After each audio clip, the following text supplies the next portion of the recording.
പരിശുദ്ധ പരമ ദിവ്യകാരുണ്യമേ,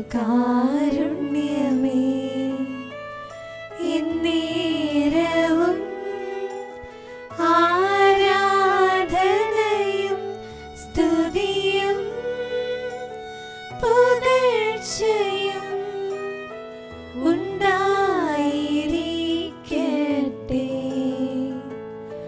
പരിശുദ്ധ പരമ ദിവ്യകാരുണ്യമേ, എന്നേരവും ആരാധനയും സ്തുതിയും പുകഴ്ചയും ഉണ്ടായിരിക്കട്ടെ. പരിശുദ്ധ പരമ ദിവ്യകാരുണ്യമേ, എന്നേരവും ആരാധനയും സ്തുതിയും പുകഴ്ചയും ഉണ്ടായിരിക്കട്ടെ.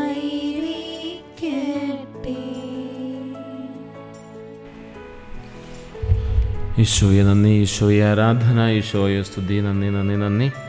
പരമകാരുണ്യവാനായ ഈശോയെ, ഞങ്ങളെല്ലാവരെയും അങ്ങയുടെ സന്നിധിയിൽ സമർപ്പിച്ച് പ്രാർത്ഥിക്കുന്നു. ഞങ്ങളുടെ മേൽ കനിവായിരിക്കണമേ, ഞങ്ങളുടെ മേൽ കൃപയായിരിക്കണമേ. ഈശോയെ, നിൻ്റെ പരമദിവ്യകാരുണ്യത്തിന് എപ്പോഴും ഞങ്ങൾ ആരാധനയും സ്തുതിയും സമർപ്പിക്കുന്നു. നിൻ്റെ സ്നേഹത്തിൽ ആയിരിക്കുവാൻ ഞങ്ങളെ അനുവദിക്കുന്നതിനെ ഓർത്ത് ഞങ്ങൾ നന്ദി പറയുന്നു. ഈശോയെ, ഈ ദിവസം നിൻ്റെ സന്നിധിയിൽ ആയിരിക്കുവാൻ നീ ഞങ്ങളോട് കാണിച്ച വലിയ കാരുണ്യം, വലിയ സ്നേഹം ഞങ്ങൾ തിരിച്ചറിയുന്നു. നിമിഷം നമ്മുടെ ജീവിതത്തിലെ എല്ലാ ഭയവും ആശങ്കയും കർത്താവിന് പരിപൂർണമായി നമുക്ക് സമർപ്പിക്കാം. പരിശുദ്ധാത്മാവിൻ്റെ ചൈതന്യത്തിൽ നമുക്ക് ദൈവവചനം ധ്യാനിക്കാം. സങ്കീർത്തനം 91:10. നിനക്കൊരു തിന്മയും ഭവിക്കുകയില്ല, നിന്റെ കൂടാരത്തിന് ഒരനർത്ഥവും സംഭവിക്കുകയില്ല. നമ്മുടെ ജീവിതത്തിൽ ഭയവും ആശങ്കയും നിറയുമ്പോൾ കർത്താവ് നൽകുന്ന ഏറ്റവും വലിയ ഉറപ്പാണ് ഈ വചനം. അവിടെ നമ്മോട് ഇപ്രകാരം അരുളി ചെയ്യുന്നു: ദൈവീക സംരക്ഷണം നമുക്ക് തമ്പുരാൻ പരിപൂർണമായി നൽകുകയാണ്. നിൻ്റെ ജീവിതമാകുന്ന കൂടാരത്തിന് ചുറ്റും അവിടുന്ന് സംരക്ഷണത്തിൻ്റെ മതിൽ തീർക്കുന്നു. ലോകം നൽകുന്ന സുരക്ഷിതത്വത്തെക്കാൾ വലുതാണ് അത്യുന്നതിൻ്റെ സംരക്ഷണം. അതാണ് തമ്പുരാൻ നൽകുന്ന ഒന്നാമത്തെ ഉറപ്പ്.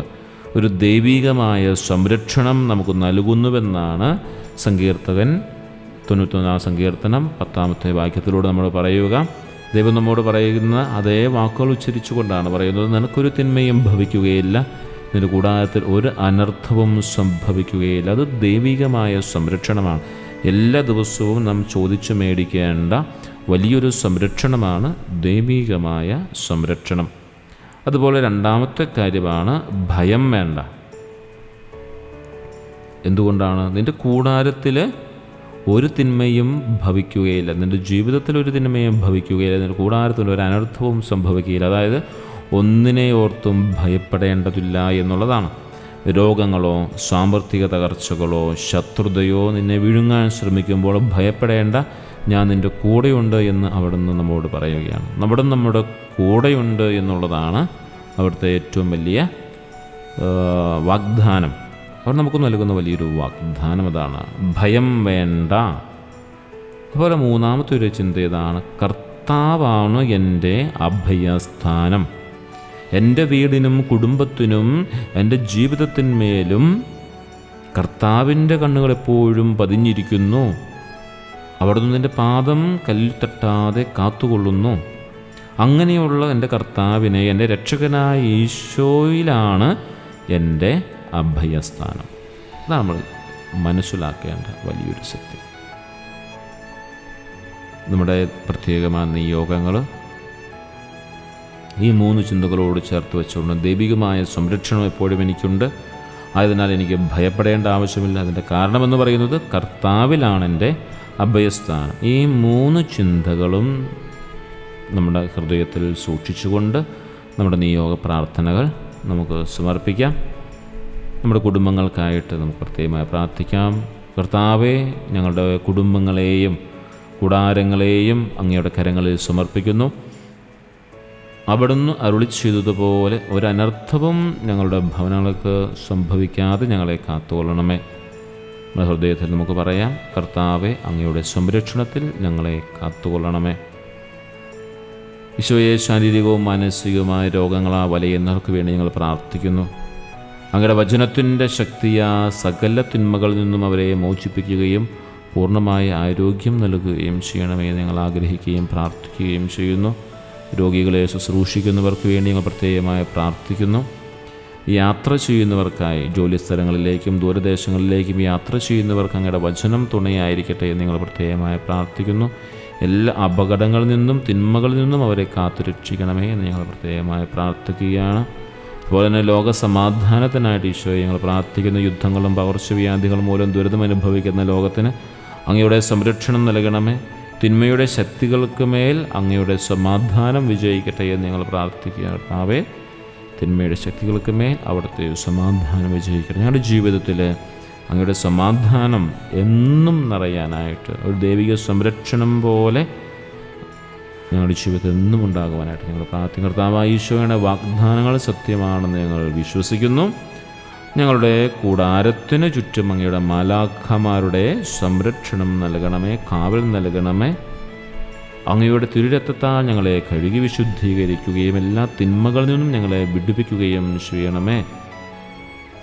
നമുക്ക് വരാൻ മുമ്പിൽ സ്തുതിയും സ്തോത്രവും അർപ്പിച്ചുകൊണ്ട് നമുക്ക് പ്രാർത്ഥിക്കാം. ഈശോയെ നന്ദി, ഈശോയെ സ്തുതി, ഈശോയെ ആരാധന. ഈശോയെ നന്ദി, ഈശോയെ സ്തുതി, ഈശോയെ ആരാധന. നമ്മൾ സമർപ്പിച്ച എല്ലാ നിയോഗങ്ങളും, അതുപോലെ തന്നെ വ്യക്തിപരമായ ചില നിയോഗങ്ങളുണ്ടാകും. ആ നിയോഗങ്ങൾ മനസ്സിൽ ഓർത്തുകൊണ്ട് തമ്പുരാൻ്റെ മുമ്പിൽ അത് നമുക്ക് സമർപ്പിക്കും. ഈശോയെ, എനിക്ക് പഠനം ബുദ്ധിമുട്ടാണ്, അല്ലെങ്കിൽ എനിക്ക് നല്ലൊരു ജോലി കിട്ടാൻ ഞാൻ ആഗ്രഹിക്കുന്നുണ്ട്, എന്തുവായിക്കൊള്ളട്ടെ, അതെല്ലാ കാര്യങ്ങൾക്കും ഭയമില്ലാതെ ദൈവത്തിൽ പരിപൂർണമായി ആശ്രയിച്ചുകൊണ്ട് കർത്താവിൻ്റെ വലിയ സംരക്ഷണം, ഒരു ദൈവികമായ സംരക്ഷണം എൻ്റെ നിയോഗത്തിന്മേലുണ്ട് എന്ന് പരിപൂർണമായി വിശ്വസിച്ചുകൊണ്ട് സ്തുതിയും ആരാധനയുടെയും വാക്കുകൾ നമുക്ക് ഉപയോഗിച്ചുകൊണ്ട് നമ്മുടെ ഹൃദയത്തിൽ ഏറ്റുപറഞ്ഞ് ആ നിയോഗങ്ങൾ സമർപ്പിക്കാം. ഈശോയെ ആരാധന, ഈശോയെ സ്തുതി, ഈശോയെ ആരാധന, സ്തുതി, ഈശോയെ നന്ദി, ഈശോയെ നന്ദി, ഈശോയെ ആരാധന. ഈശോയെ, എൻ്റെ മേൽ കരുണയായിരിക്കണമേ. ഈശോയെ, എൻ്റെ ജീവിത അന്തസ്സിന്മേൽ കരുണയായിരിക്കണമേ.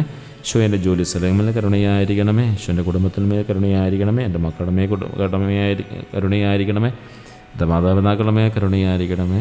ഈശോയെ, ലോകത്തിൻ്റെ മേൽ കരുണയായിരിക്കണമേ. ഈശോയെ, ഞാൻ പോകുന്ന എല്ലാ വഴികളിലും അങ്ങയുടെ കാരുണ്യത്തിൻ്റെയും സംരക്ഷണത്തിൻ്റെയും അടയാളങ്ങൾ എപ്പോഴും എനിക്കുണ്ടാവുന്ന കാരണമായ തീട്ടെ. ഈശോയെ നന്ദി, ഈശോയെ സ്തുതി, ഈശോയെ ആരാധന. പരിശുദ്ധ പരമ ദിവ്യകാരുണ്യമേ, എന്നേരവും ആരാധനയും സ്തുതിയും പുകഴ്ചയും ഉണ്ടായിരിക്കട്ടെ.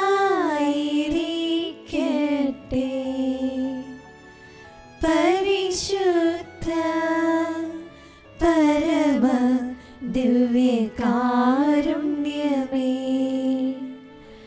എന്നേരവും ആരാധനയും സ്തുതിയും പുകഴ്ചയും ഉണ്ടായിരിക്കട്ടെ. പരിശുദ്ധ പരമ ദിവ്യകാരുണ്യമേ, എന്നേരവും ആരാധനയും സ്തുതിയും പുകഴ്ചയും